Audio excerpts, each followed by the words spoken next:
Afternoon, y'all. This is a really special for me. I'm all the way from Mechanicsville, Virginia. My name is Ren Mangum, and I am the activity director at Heritage Green Assisted Living, where Julia, she came in December of 2022. So I got the pleasure of knowing her over the last almost 3 years. So I know these types of things are supposed to be kind of short and short and sweet, but Julia was so extraordinary of a person. I got more than a couple pages, so y'all just bear with me. She was something else. There was nobody like her. So I was blessed to spend many hours with Julia, and it didn't take me long to learn that this was truly a remarkable woman. One of a kind, elegant, gracious, gentle, bright, patient, and above all, she was kind. I don't think that I've ever met anyone that was so kind and thoughtful. Her roommate, her name was Betty Rowe. She's just a little itty bitty lady. She has impaired eyesight, so she can't see very well. And Julia looked out for Betty. I mean, they were just like sisters. And Betty told me this morning, with tears in her eyes, she said Julia was always there for her. They would talk and laugh, and then sometimes Betty would kind of lose her balance a little bit, and she would be afraid that she was going to fall. She wouldn't have anything to hang on to. And when she was unsteady, Julia would rush over there, and she'd say, "Here, Betty, grab my wheelchair." Julia was humble and soft-spoken, and I interviewed her on several occasions. She was always just, whatever I wanted to do, she was up for it, but I would ask her questions, about her life and what she thought about different things. I came to find out what an incredible life she lived. Although she was born in Mecklenburg, Virginia, to Charles and Annie Acree Spence, she spent most of her life in Wake County. She was the youngest of 6 children and had 2 brothers, Hill and Claude, and 3 sisters, Myrtle, Annetta, and Edna. She said, quote, this is one of her quotes, "Mama always told me if you're kind to people, they'll be kind to you. And if you act good towards them, they'll act good towards you." When I asked her who made her feel the most loved, she said, "Oh, goodness." And then she took a second. She said, "Let me see.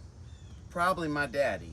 When I was little and my feelings would get hurt, he would say, 'Don't cry, I'll fix it.' And I knew he always would fix it. I didn't know how he would, but somehow he did."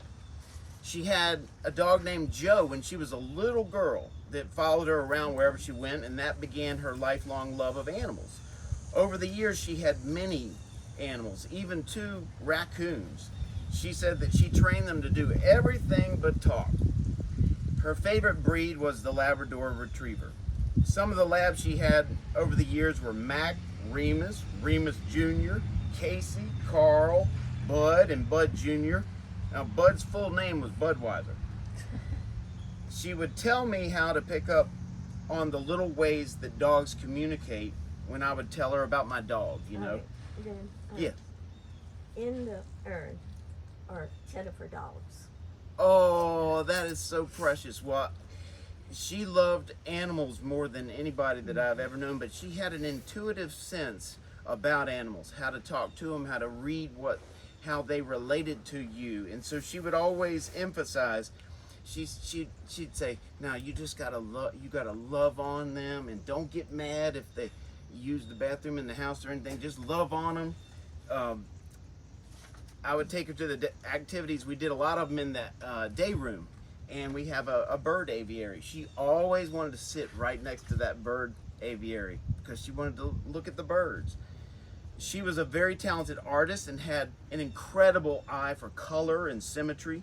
Earlier in life, she subscribed to Southern Living magazine and even had her house painted the most beautiful purple color, lavender. When we did flower arrangements, hers were always perfect.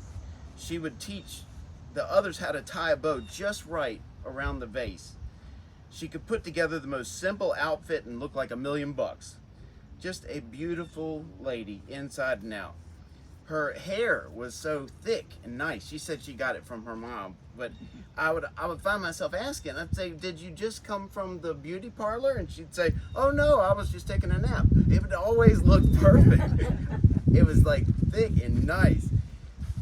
Earlier in life, she was always working on arts and crafts projects, and she would give a lot of those to other people. It seemed everything she did was for other people. One needlepoint she made said, one who trusts you all the while, grips your hand and shares a smile, bears no thought unless worthwhile, that's a friend. Or another one that she said that said, take time to smell the roses. If we had a social party, after everybody was finished eating, she would go around in her wheelchair and pick up all of the empty plates and cups and then take them to the trash. She was always there for others in good times and in bad. She was a defender and an advocate for others, especially those that needed help. She was the first to notice if another resident needed something. She encouraged everyone. She always encouraged me with my music. I would play music, and sometimes I'd worry that they were going to get sick of me because I was playing so often. But she would say, no, everybody enjoys it so much. She just had the ability to bring out the best in everybody. And she also saw the good in everybody. Her family and friends would say that she's got a memory like an elephant. Her attention to detail and hard work ethic put her on the executive floor of the Carolina Power and Light Company, where she was the secretary to the director of human resources for many years. She also worked at the North Carolina legislature as secretary for the singing Senator Charlie Albertson. She admired him because he was so honest and fair, but also she liked him because he had a good sense of humor. One of the things she said in one of the interviews, one of her quotes about Charlie was, he was wonderful. He was a lot of fun and was always joking. We had 5 lawyers assigned to our committee, and one was a very serious man. He had a very high IQ, but what happened was my senator got the best of him and made him laugh all the time. No matter what happened that was serious, everybody would be roaring with laughter. It was so much fun, and we got everything done on time. He was also a singer. No matter what the situation was, he would say something funny, and that would break the monotony. Whether it was at work, at arts and crafts, you name it, Julia was always at the top of her line. She had many friends in different social circles and liked to work on word puzzles. She liked decaf coffee, black. I wouldn't even put a lid on it. She didn't even need me to put a lid on it or anything. And she preferred Pepsi over Coke. One time I asked her, I was doing little quick questions to everybody, and I said, Julie, do you think you could eat an entire large pizza? And she said, no, but I could with black-eyed peas. I asked her what she admired most in other people, and she said, their kindness. Her favorite house, she said, was at Lake Gaston. She said, this is a quote of hers, we had an A-frame down on the lake, and we would let the dogs run wild and just go in the woods and go swimming. I was about 34. It was a lot of fun. Our neighbors would congregate on the piers and talk and visit all day long, or swim or whatever, and just everybody was carefree, and somebody would break out a grill and cook for everybody. There was no stress, no bother, just being carefree. She was a wonderful cook and made the best cheesecake with a chocolate cookie crust. Just as she poured out her love to others, she was deeply loved by so many. Her niece Betsy cared for her in Mechanicsville and would bring her Hanover tomatoes to make one of Julia's favorites, which was a sliced tomato sandwich. Julia always appreciated everything so much, every little thing. If I put some new batteries in her electric toothbrush or something, she thought that was the best thing in the whole world. Betsy got her to the dentist real quickly. One time I had taken her to an appointment, and we had many doctor's appointments, and Betsy was always there. And after the appointment, I said, well, Julie, why don't we just go and get an ice cream cone? And so we went and got an ice cream cone. Well, part of her tooth broke off after she had the ice cream cone. And I was like, oh my gosh, how do you even break a tooth off on an ice cream cone? I got a lot to look forward to. But I knew that Betsy was going to make it happen. And she was at the dentist very shortly after that. Julia was also very wise. very knowing. She had a type of discernment, very intuitive. She was an understanding person, and she was aware of everything. We weren't allowed to have pets at Heritage Green, so Betsy's daughter Dana took Julia's dog Chico, who Julia called Chi Chi. And Julia loved Dana because Dana loved animals so much, just like Julia did. One of the highlights for Julia, it wasn't that long ago, was Julia's 90th birthday party, where her friend of many years, Donna, and her daughter Debbie drove up from Goldsboro, and along with Betsy and Betsy's brother James, threw her a huge party for all the residents. That was Ray. Ray, I'm so sorry. Another nephew, but it was Ray. Okay. It was a real, that was one of the best parties that we've ever had at the facility. I mean, I tell you what, y'all worked so hard and we had all these sheet cakes, and they had them cut and sliced. See, I'm used to, it takes me like an hour to get everybody served. They had everybody served before I could even catch my breath.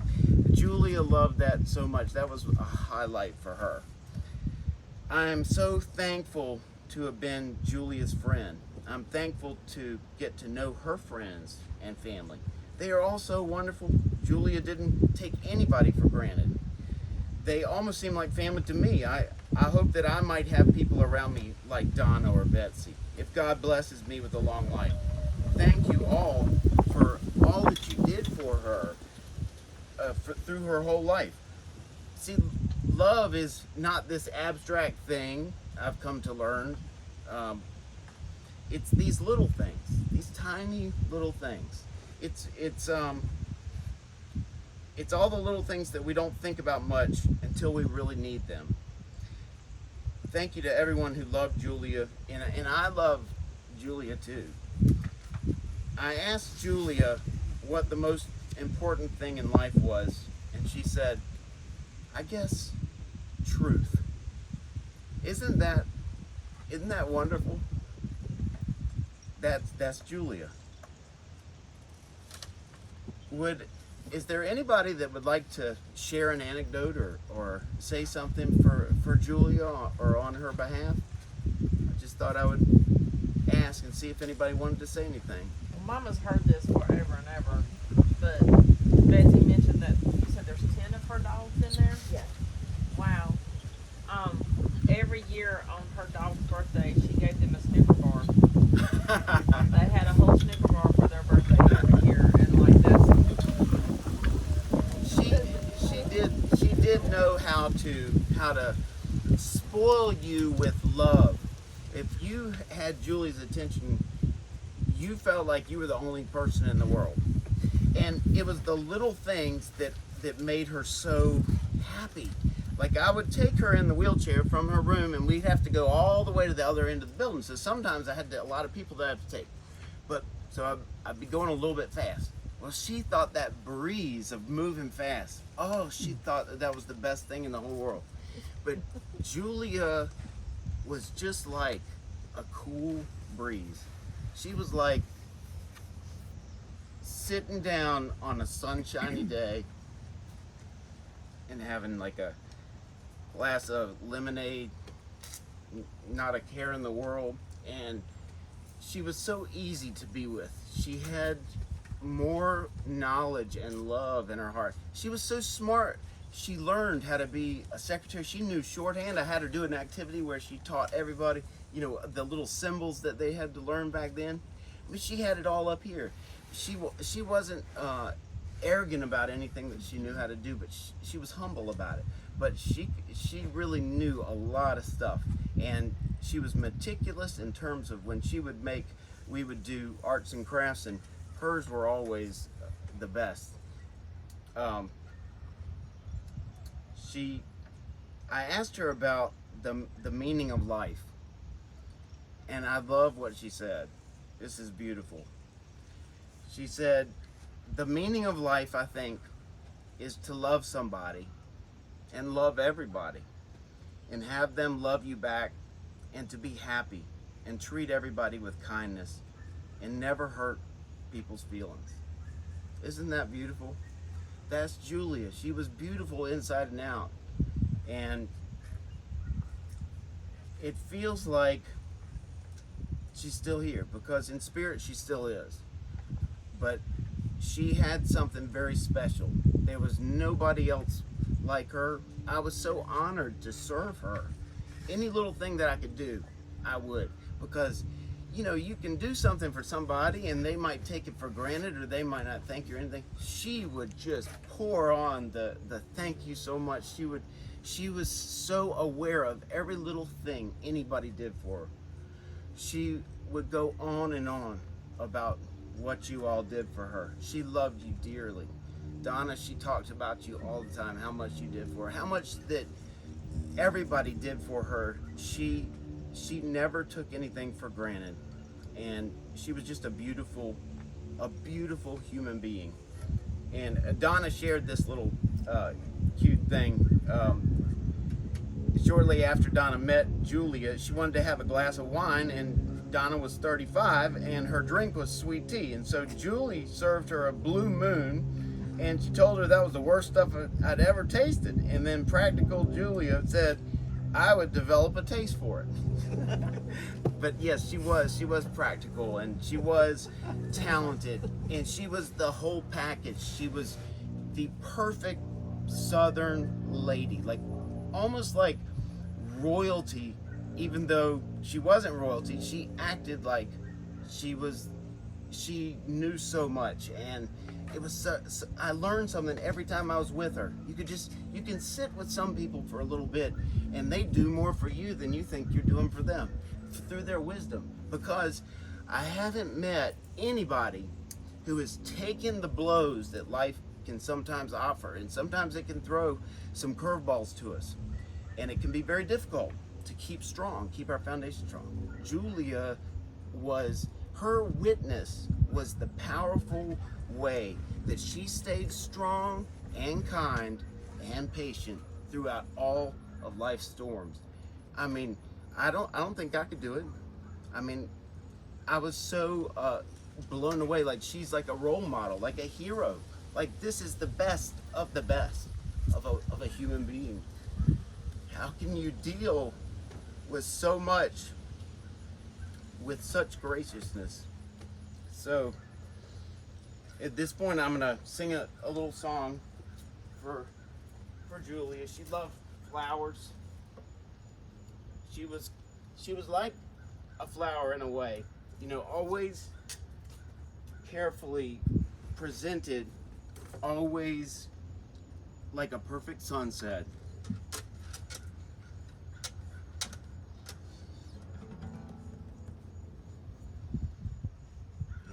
Come to the garden alone,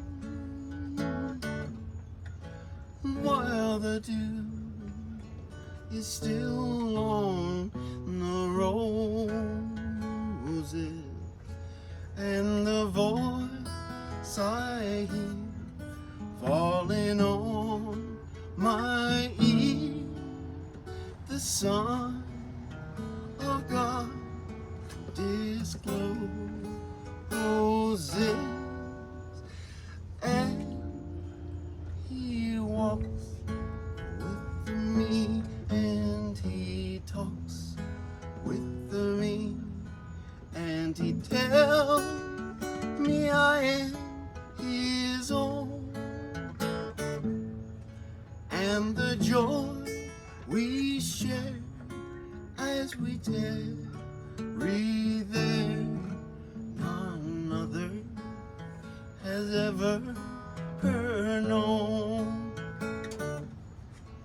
He speaks, and the sound of his voice is so sweet, the birds hush their singing, and the melody that he gave to me within my heart still ringing, and he walks with me, and he talks with me, and he tells me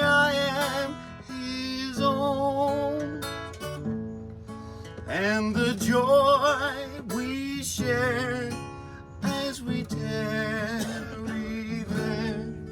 None other has ever known. And the joy we share as we tarry there, none other has ever known.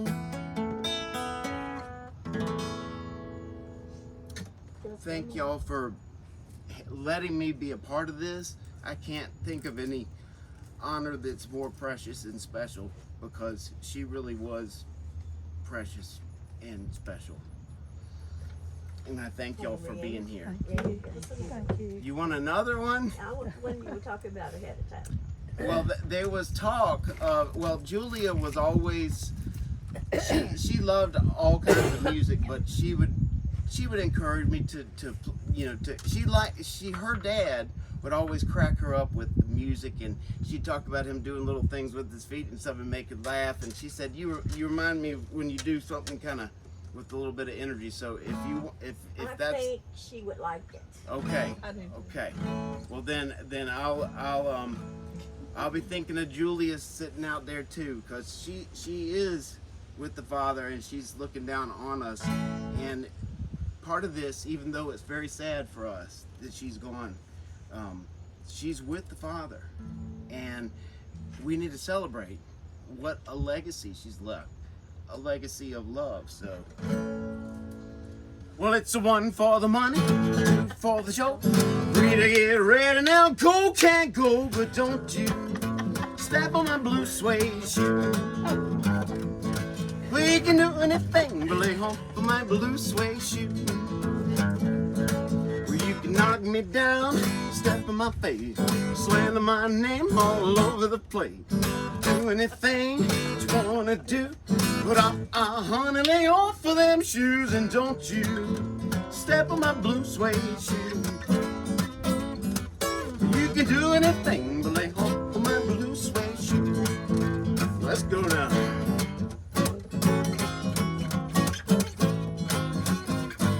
Oh!